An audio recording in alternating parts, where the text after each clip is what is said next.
Hola chicos, Historia del Arte y de la Cultura 49. Organización social y política de Roma. En todos estos aspectos nos vamos a guiar siempre por esa división triple que vimos en el vídeo anterior, de hasta el año cero, hasta el nacimiento de Cristo. Hay dos periodos romanos, del siglo VIII al siglo V, monarquía; del siglo V al año cero, república; y del año cero hasta el siglo V, después de Cristo, imperio. Así que todas las cuestiones sociales, políticas, económicas, etc., iremos con esta triple división. La organización social, es decir, ¿qué clases sociales, cuántas formas tenían de vivir las personas en el Imperio Romano? Dice, la sociedad romana estaba basada en gens. Empezamos primero con la monarquía, pero bueno, anteriormente dice, estaban basadas en gens. ¿Y qué es una gens? Una gens es un conjunto de personas ligadas por lazos físicos, sanguíneos. No, es que su abuelo era hermano del mío. Entonces somos de la misma gens. Es decir, siempre que hubiera una relación de parentesco, aunque fuera muy lejana, todos esos lazos que se habían bifurcado durante las generaciones, pero que se tenía la constancia de que venimos del mismo tronco, del mismo antepasado, eso era una gens. Bien, las gens, a su vez, se agrupaban, porque eso sí, los romanos eran muy ordenados, estructuraban muy bien todas sus cosas, ya lo verás. Prueba de ello de que nos han dejado unas estructuras creadas por ellos que siguen hoy. Es muy sorprendente que a medida que vas viendo todo el sistema y estructuras de la sociedad romana, dices, caramba, si eso lo tenemos hoy todavía. Pues sí, todavía. Y lo cogimos de ellos.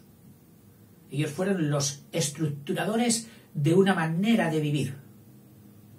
Y ha llegado. Bien, las gens.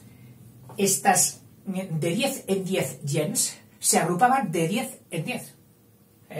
Entonces, 10 gens constituían otro grupo mayor llamado curia.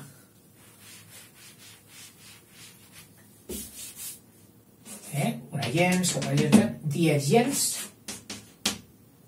eran una curia, que normalmente pues tendrían proximidad geográfica.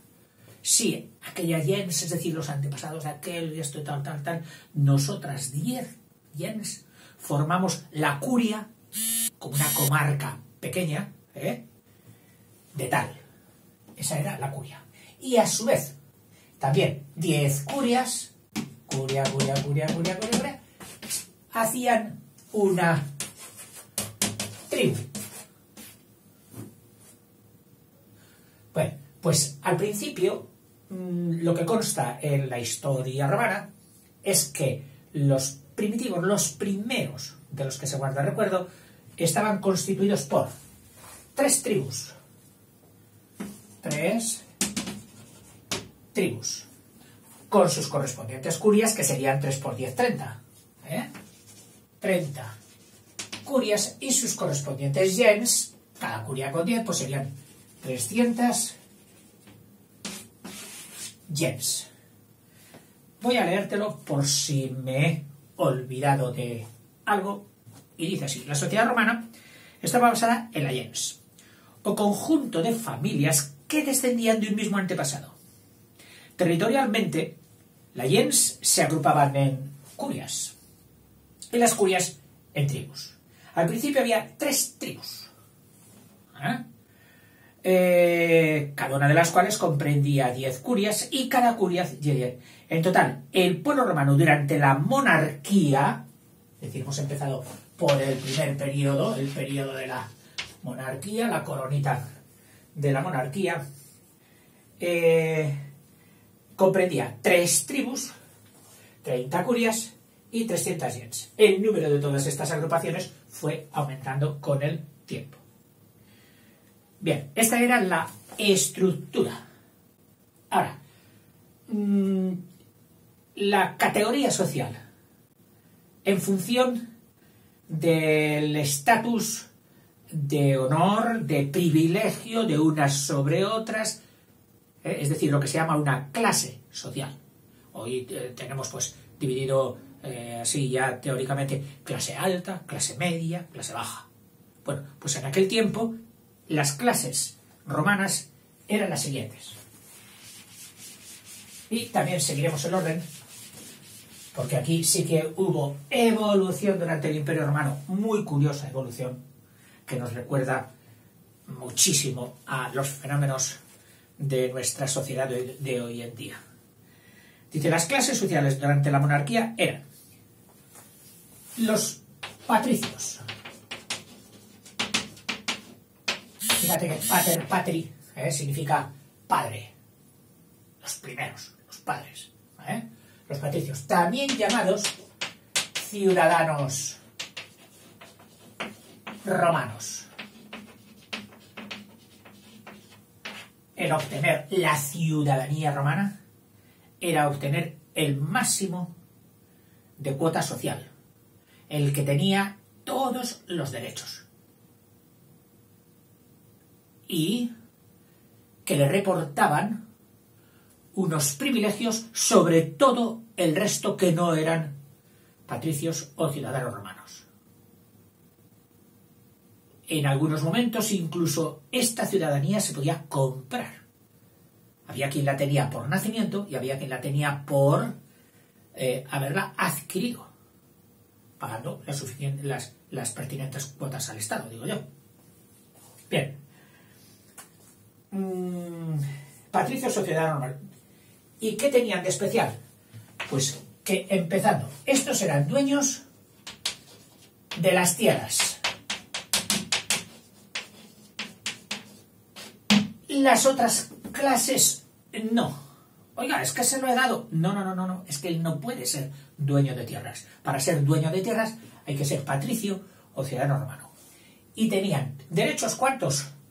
Todos. Es decir, plenos derechos. Plenitud de derechos. Plenitud de derechos. Esos eran, por lo tanto, los patricios. Pasamos a otra. Clientes. Fíjate, ¿a qué llamamos hoy clientes? Pues a todos aquellos que están relacionados con tu negocio.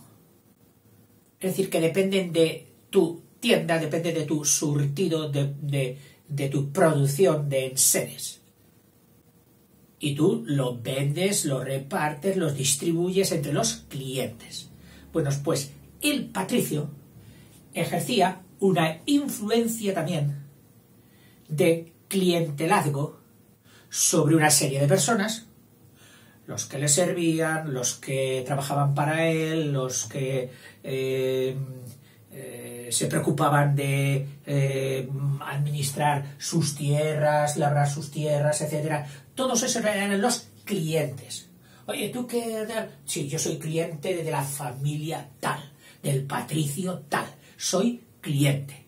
Es decir, es como si el patricio fuera el núcleo y todos sus satélites fueran los clientes.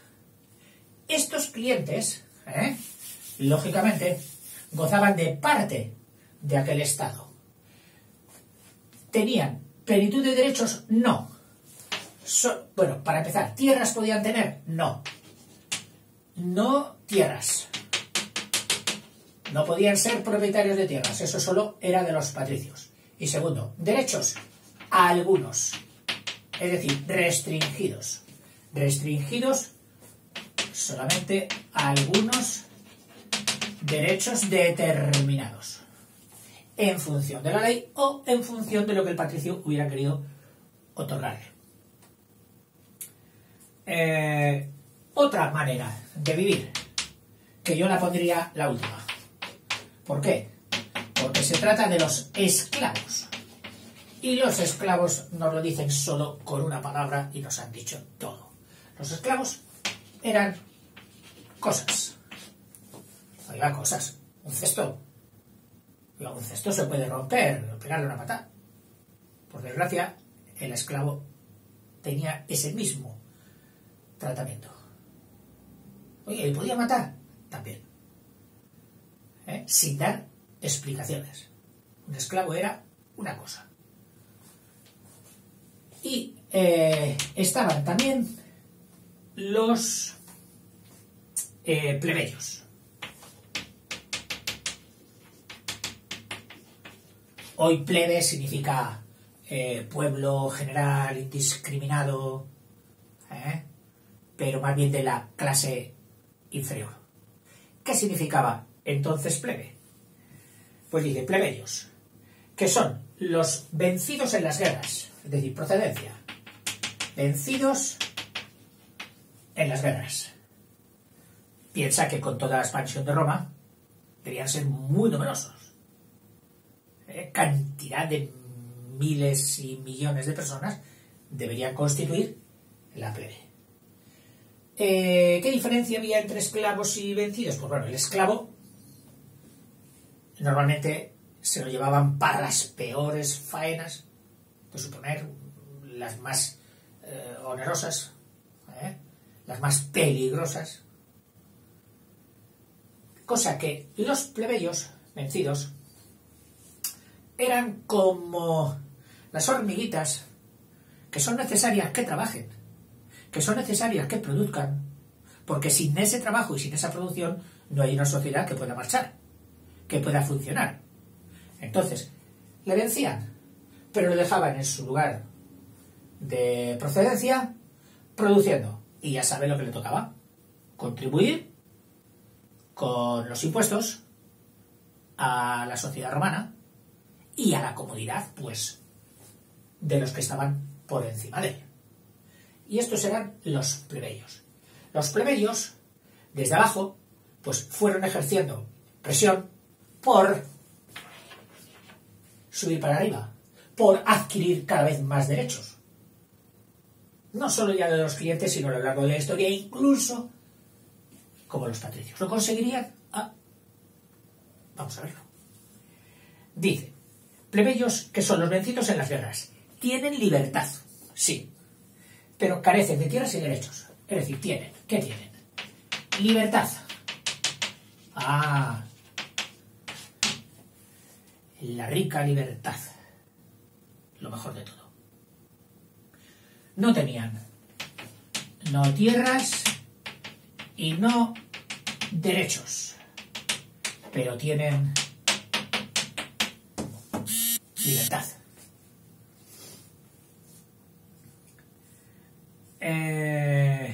Sus luchas de los plebeyos con los patricios, a lo largo de los tiempos, a los que pedían igualdad de derechos, provocan la caída de la monarquía. Pero eso lo vamos a ver a posteriori. Esto ha sido durante la monarquía. Vamos a ver si hubo evolución en estas clases sociales en el periodo siguiente, a partir del siglo V, es decir, con la República. Durante la República,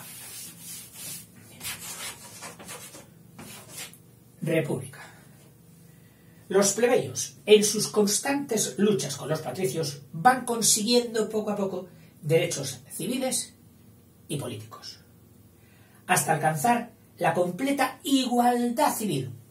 Ya somos como ellos. Igualdad civil. Desapareciendo como individuos sin derechos o plebeyos y convirtiéndose en la plebe o pueblo. Es decir, pasan de ser plebeyos, aunque aquí parece que no entendamos muy bien la diferencia semántica, de ser plebeyos a ser plebe o pueblo. A este ya le ponemos brillos. Igualdad de derechos que los patricios. Cosa que el plebeyo anterior no. Estaba por debajo.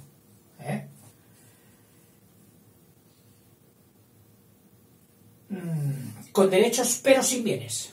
Ojito. Sí, los patricios al final cedieron. ¿Pero en qué? En los derechos. Toma, derechos.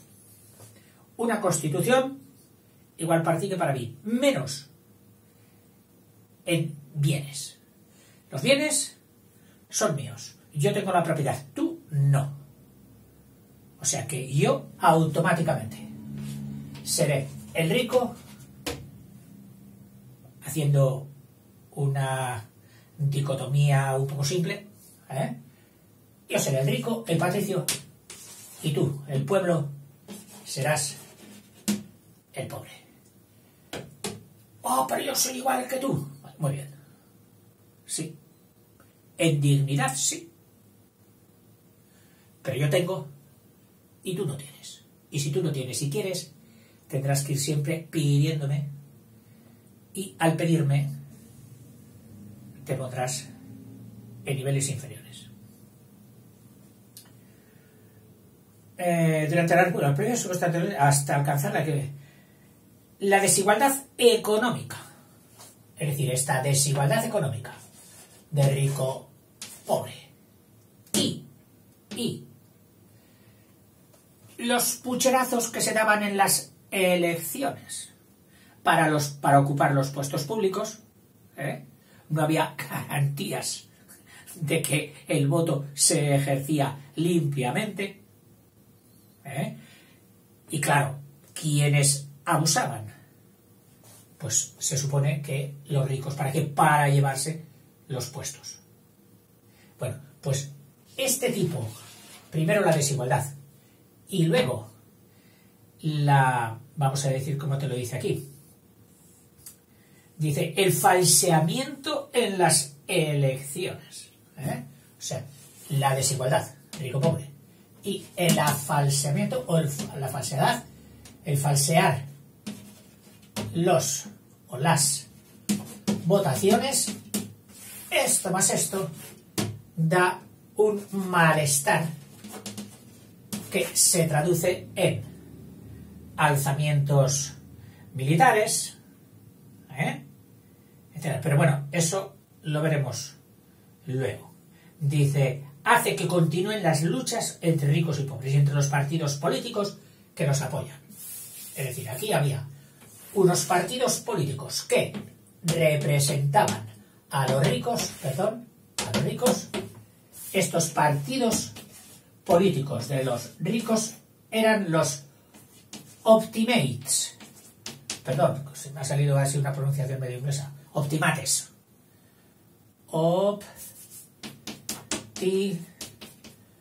Optima significa lo mejor, optimates.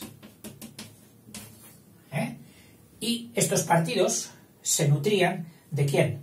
Pues de aristócratas, conservadores, lógicamente enemigos de los cambios. Enemigos conservadores, enemigos de los cambios. Que se apoyaban estos partidos políticos, se apoyaban ¿en quiénes? En el Senado, que ya veremos a ver de qué se componía el Senado y quiénes lo componían. Y luego estaban los partidos populares. Estos eran los optimates, y los otros partidos, los populares, que perseguían reformas, es decir, todo lo contrario de conservadores. Vamos a llamarles reformistas, y propiciaban o querían cambios. Y estaban apoyados a su vez, eran apoyados y se apoyaban en la fuerza ¿de quién? pues no de aristócratas ni conservadores, sino de la plebe o pueblo. O sea, ya tenemos, fíjate, en el mundo político los dos, plam, plam, conservadores y reformistas o progresistas. Estas luchas, que es lo que te empecé a decir antes, aprovechadas por caudillos militares, es decir, estas luchas, esta dialéctica intensiva y con la falsedad de unas elecciones, pues propiciaron las dictaduras. Muy curioso, porque seguramente que aquí vas a ver luego, en pasado un poquito, una definición y un sentido de dictadura que no has oído hasta ahora. Muy curioso, a mí me sorprendió mucho. Bien, te lo dejo para luego. Dice, provocan las dictaduras, guerras civiles y alzamientos militares, de generales militares que entraban a espada en Roma. Se acabó tanta pelea, ahora lo que diga yo. ¿Por qué? Por mis legiones. O sea, alzamientos militares, dictaduras, guerras civiles y alzamientos militares que acabarían con la República Romana. Y esto será, pues, los años anteriores al nacimiento de Cristo. Y ya nace Cristo, por supuesto, ningún romano se enteró de que Cristo nació, es evidente. Y dan un golpe de estado, ¿quiénes? Los emperadores. La persona del emperador. Y dice, durante el imperio, pero como estamos con las clases sociales, pasamos a lo importante. ¿En qué se cambia la vida del romano de a pie, del romano de carne y hueso, durante el imperio, que no hubiera sido o no hubiera tenido ni en la monarquía ni en la república? Pues, durante el imperio, el derecho de ciudadanía se extiende a todos los súbditos del imperio. Es una manera lógica, popular y de sentido común para entrar y quitar una estructura anterior. Abolir las diferencias y decir todos iguales. Entonces cuentas con la inmensa mayoría, que era la que estaba debajo, que te va a apoyar. Claro, todo esto tiene también sus riesgos políticamente hablando. Pero fue una cosa, pues, totalmente normal. Esto fue lo que hizo precisamente Caracalla, el emperador Caracalla, en el año 212.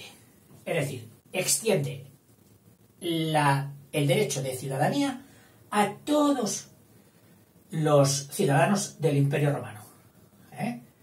Tanto, dice en adelante, ya no hubo súbditos romanos con derechos reducidos.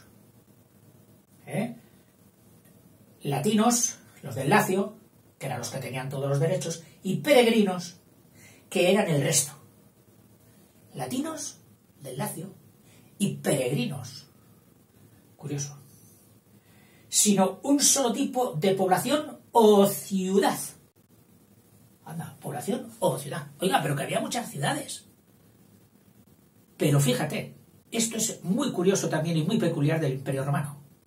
Concebían el imperio como la extensión de una ciudad.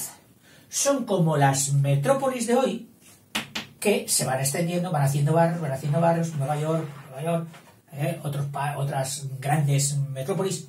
¿De dónde vives? Antes era tal pueblo. Igual a 30, 40 kilómetros. No, hoy es Nueva York. Pues bueno, en el Imperio Romano, esto llevado a la enésima potencia. Es decir, el que estaba en el Imperio Romano era ciudadano ¿de dónde? De Roma. Oye, pero si tú eres de Mérida, si tú eres de Cartago, no.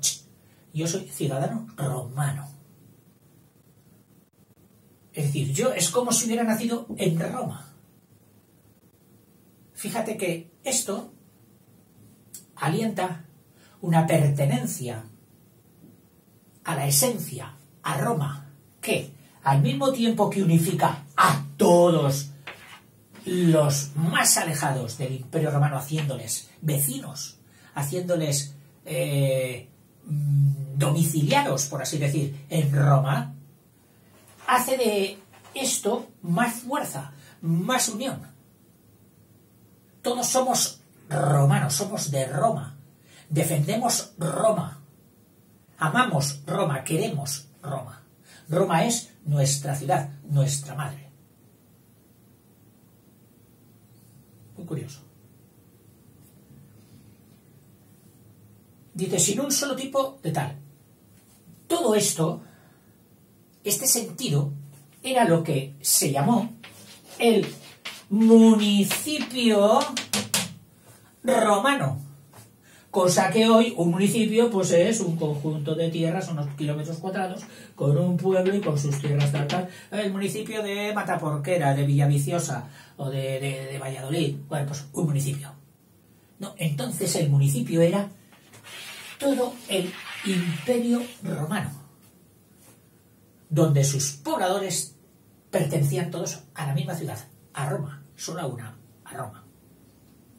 El municipio romano, cuyos habitantes tenían los mismos derechos civiles en todos los ámbitos del imperio. Lo mismo uno que estaba en Egipto, que el que estaba en Mesopotamia, que el que estaba en Gran Bretaña. Lo mismo. O estaba en la Bética. Dice, los clientes y esclavos, para esos no hubo nada. Fíjate qué cosa más curiosa. Patricios y plebeyos se unifican. Clientes, es decir, servidores de los patricios, y esclavos, no. Los clientes y esclavos continuaron hasta el fin del imperio, es decir, hasta finales del V después de Cristo, en iguales condiciones, en análogas condiciones. Los esclavos redimidos, entre los esclavos había unos que habían sido redimidos, que se les había, de alguna forma, mediante dinero o mediante otorgamiento por parte de sus dueños, quedaban redimidos. Ya no eres esclavo.